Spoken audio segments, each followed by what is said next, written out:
Assalamualaikum warahmatullahi wabarakatuh. Perkenalkan, nama saya Quratul Aini dari kelas 2024D dengan NIM 24080609197. Jadi di sini saya akan menjelaskan tentang sejarah Pancasila pada masa Orde Baru. Yang pertama adalah teori Pancasila pada masa Orde Baru. Teori yang pertama adalah bahwa Pancasila ini sebagai dasar tunggal pada masa Orde Baru. Pancasila sebagai dasar tunggal itu diperkenalkan melalui TAP MPRS nomor 27/MPRS/1966, di mana konsep ini mengesampingkan demokrasi terpimpin dan menetapkan Pancasila sebagai satu-satunya ideologi negara. Yang kedua, Pancasila ini dijadikan sebagai doktrin ideologis. Jadi pada masa Orde Baru ini, Pancasila itu diterapkan secara masif melalui program P4 atau pedoman penghayatan dan pengamalan Pancasila yang bertujuan untuk menyebarluaskan pemahaman tentang Pancasila kepada seluruh masyarakat.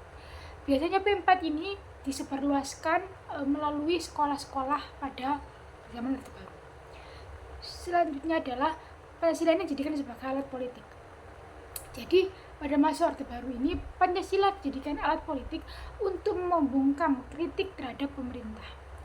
Pancasila juga digunakan untuk menekan pihak oposisi, di mana pada saat itu Soeharto mengatakan bahwa yang mengkritik saya berarti mengkritik Pancasila, sehingga jika ada individu atau kelompok yang dianggap bertentangan, maka akan dianggap sebagai musuh negara. Selanjutnya adalah contoh peristiwa yang relevan yang terjadi pada masa sekarang. Jadi pada zaman Orde Baru, tindakan KKN itu marak sekali, dan tindakan KKN itu terus berlanjut hingga saat ini. Kasus KKN yang marak saat ini adalah kasus korupsi dalam proyek pengadaan EKTP, nepotisme yang terjadi pada saat pemilu atau pilkada, di mana pencalonan diisi oleh keluarga atau kerabat terdekat.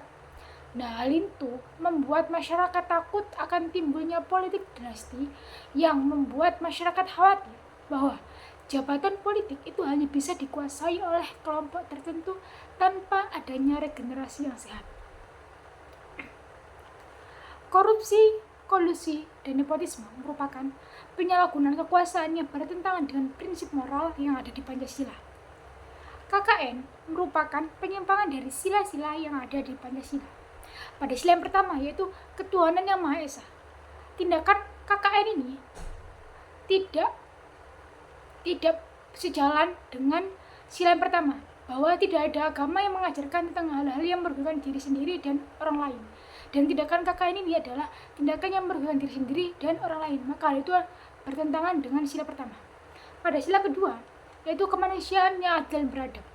Seorang yang melakukan tindak KKN itu pasti tidak memiliki sifat keadilan dan keadaban. Pada sila ketiga, yaitu persatuan Indonesia. Pada sila ini menekankan bahwa setiap warga negara harus mengutamakan kepentingan bangsa dan negara di atas kepentingan pribadi.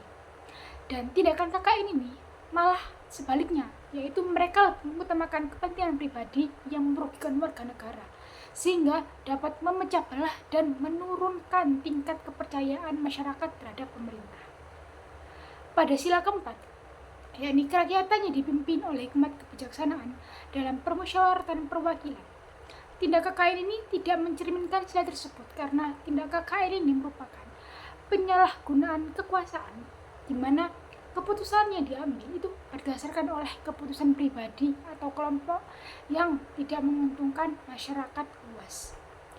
Pada sila kelima, yaitu keadilan bagi seluruh rakyat Indonesia. Tindak KKN ini tidak menunjukkan sikap adil yang sesuai dengan bunyi sila kelima. Jadi, tindakan KKN ini sangat-sangat merugikan. Opini saya terhadap peristiwa tersebut adalah bahwa tindakan KKN ini harus segera diberantas karena dapat merugikan banyak sekali warga negara Indonesia serta dapat mengurangi kepercayaan masyarakat terhadap pemerintah. Salah satu cara untuk dapat memberantas KKN adalah dengan melakukan pengawasan yang serius yang dilakukan oleh KPK karena tindakan KKN ini merugikan banyak pihak. Selain itu, adanya peran masyarakat dan media itu sangat-sangat dibutuhkan karena masyarakat itu dapat mengawasi dan melaporkan jika ada tindakan korupsi di lingkungan sekitar dan juga media sebagai wadah untuk memberitakan dan menginvestigasi kasus tersebut. Demikian yang dapat saya sampaikan, kurang lebihnya saya mohon maaf. Wassalamualaikum warahmatullahi wabarakatuh.